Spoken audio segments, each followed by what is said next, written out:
Hello, brothers and sisters. Good morning. It's actually afternoon. Yeah, just in the afternoon. Awkward. So I have a bit of a rant, and Zuby's actually the one who was like, you need to get on and say something about this. So I'll just kind of throw it out there. We started looking into this quite a while ago and started looking for things like, well, Jerusalem needs to be the capital. People need to go to war with Israel. And, you know, we know all those things that have happened. And that were supposed to happen before the rapture happens. We know what the signs are, the sun, the moon, the stars. We know about everything. We know about the rumors of war. We know about the pestilence. We know about the fatigue. That's what right. It means. So now I'm watching these videos, and it's almost like people are sort of looped into creating content. And what are you sharing that's new? So we started throwing some things around today because, you know, we're definitely in the season. We know that we're in the season. Jerusalem is the capital. Israel's under attack. The rockets, the aircraft carriers in the Gulf. You know, we know all that. So there appears as though there's going to be stages of this. There's going to be the thief in the night where people turn up missing, and then there is going to be the collection of the unfaithful heirs of the kingdom. Tim Foster, thank you very much for that. Very important detail, please. Thanks, Tim Foster, he does some great work. He doesn't have a huge following, but he's a very Christian-based man, and he just puts the truth out there. Side note, it's very windy here. We literally have to enclose ourselves. We didn't want to do our bedroom because it's boring. So it's very, very windy. My hair is up because there's no way that I would have been able to do this video. Yeah, so the wind has just been crazy. Insane. Enough to pick people up, you might say? Might. But it is the 22nd, and it is sunset in Jerusalem, and so we can go ahead and say that the 22nd ended, and we're all still here. So I was throwing some things out to Zuby. This is what I think. This is what I believe, based on the scriptures I know, and I'll throw some scriptures in there. If you have questions about some of the points I make, just put them below. I'll try to answer them. I believe that we have one example that most of us have seen first place. That is 9/11. How did 9/11 happen? They blew up one building. The whole world is looking at this burning building, burning building, burning building. And then in comes another plane for the entire world to see. It was years before most people could even deal with the fact that, did I see what I thought I saw? You know, the whole superimposed aircraft over Tomahawk cruise missiles or whatever they used. Don't care. We know. And if you don't know, just go somewhere else. That is what we should expect to happen in the future. Like, it has to be, they have to control the narrative. So there has to be this Hollywood type production where everyone sees it. And if you think of the movie Independence Day, what are we waiting for? We're waiting for the Antichrist to come in, and we're waiting for the thief in the night to take away the bride. So there has to, this convergence, like, focus on what should happen, not what's happening. We know we're in the last days. We know that that's what's happening. But now I believe we should see some type of a convergence toward a global event. And that event, like I said to her, Independence Day, the movie, you know, in that movie, there was one of those crafts sitting over every major capital of every nation on Earth. And so if you're thinking of someone who's controlling the narrative, you've got to make sure that for your big event, yes, Americans were mostly affected by 9/11. And so mostly Americans were watching, but I'm sure because it was so dramatic, you know, it's not like, to put it in comparison, the Notre Dame fire. Fires happen all the time. So, okay, Notre Dame's burning, that was kind of a big deal, but it's still a fire. You know, it's not a big deal. It wasn't an airplane flying into one of the tallest buildings in the world, in the, you know, the biggest city in the world, whatever you want to call New York. So it was very dramatic. And you did pick up some other countries, but in Independence Day, if you were covering the news, like, all the governments are owned by Satan. We know they're all controlled by him. Right. So he has to have all of his people, not just Americans, watching for this next transition. And I believe if they televise something where some strange craft appears in the sky, there's one over London, there's one over the capital of India, there's one over all the nations in the Middle East and so forth. Every single person from their country will have their own drama to focus on. And then what if they just show all these missiles start raining down and then everything goes black? Everyone has the same story until someone else comes online and finds some way of telling you what happened. Right. So it's something on that scale, because they're going to usher in the Antichrist as being the new leader. And you're going to have to receive that marker. You can't buy, you can't sell or trade. You can't do anything without it. So props to everybody who's been working on these particular details and the timeline and the second Passover now that we're waiting for, because Sodom, when Lot and his wife went out and his children, It's as in the days of Sodom as well as in the days of Noah. So Sodom, they were. Am I? No, you're doing okay. good. You're keeping on track. Yeah. So Sodom, in those days, they celebrated the second Passover, and it was a deliverance. So these are things. The marriage of Rachel and Leah. Thank you very much. Not Tim Foster. It escaped me just really quickly. I'll think of who he is. But great video. If not, I'll put a link in the bottom. Steve Fletcher and Tim Foster, both doing great work with their interpretive work, because a lot of this, they don't have all the answers, neither do I. We're trying to figure this out. So now we can stop stating the obvious. We are in the end times. If you're awake, you get it. You have eyes to see.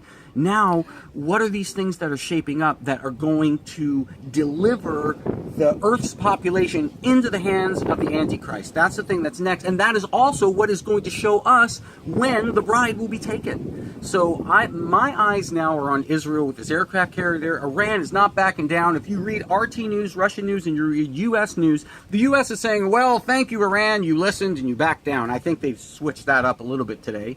But as of yesterday, Iran was saying, we ain't backing down, and we're ready. We don't see you as a threat. We see your ship in the Mediterranean as an opportunity. They're taunting the U.S. And the U.S., they don't have it in them. They do not. It has been a long time since the U.S. has faced any type of a nation that had national pride, that had a reason to fight back. Iran is that nation. Plus, do they have nukes? It is a recipe for the type of catastrophic event that we're looking for. There is the division taking place between the U.S. allies and the U.S. so that Britain and all those nations they could count on, Spain and Italy and Germany, France, are no longer on the side of the U.S. So if all of a sudden the U.S. is wiped out, like it says it's supposed to be, Babylon's gone in an hour. That this is separate and apart from the return of the Antichrist and all that. Babylon's gone. This all happens. The bride is taken, the Babylon falls, the Antichrist returns, and worldwide chaos ensues. That is what we're looking for. So, these people who throw this out here like this is what we're looking for, have you really thought about that?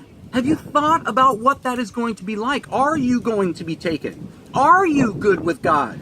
If he came today, and I'm saying this to myself, it's like we throw this out there. I'm sorry.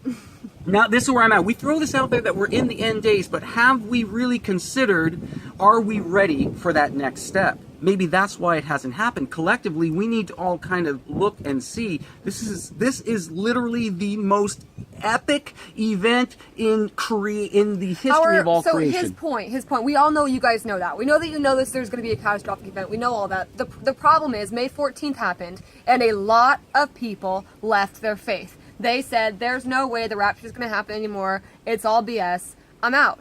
And God said in the end times that men will lose faith.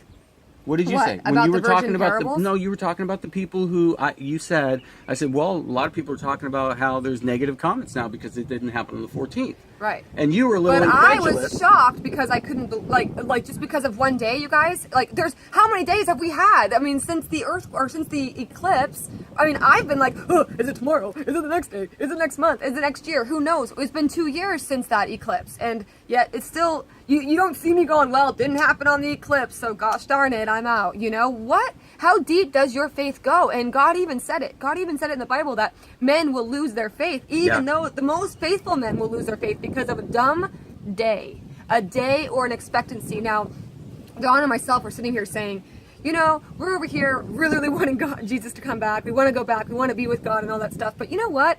God's probably sitting up there like, you guys are being kind of ungrateful because I have other people other than you that I'm trying to save. And he's been seeing this for thousands of years. I have other people that I am trying to save. I have other people that you guys, that he's sending these visions, which is where I'm going to get at. The whole point of this video, he's sending us these visions and he's sending us these images or these dreams. Young girls are having dreams. Kids are having dreams. That's how desperate God is getting to open and waken everyone's hearts to repent to Jesus Christ. So Dawn, we prayed again last night like we usually do, and we went to sleep. I didn't have very many dreams. My dream, it was very blah and continual or whatever. Some old people in my past came up. Nothing that was anything to talk about. So we were laying in bed this morning, and I said, well, I didn't have any dreams. And he goes, oh my gosh, I did.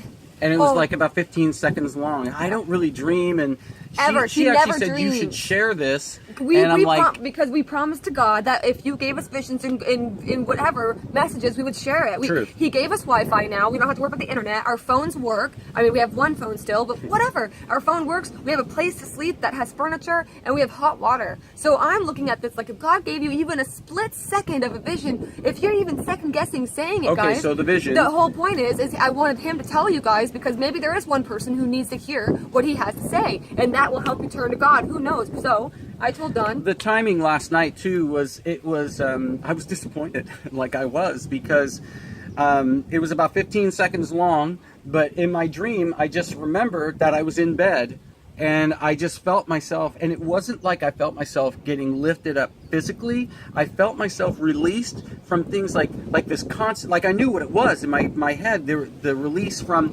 fear about finances, fear about your loved ones, fear about your health, fear about your marriage, fear about your job, all of those things that they just fill you with. There's this constant subsurface noise that we have. That's what was taken away.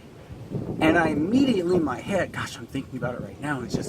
It literally it's like I felt myself expand, like there's all this pressure hammering in on me, trying to keep me down. And then I felt this like I just was getting huge and light, and air was flowing, and I just felt this joy in my heart.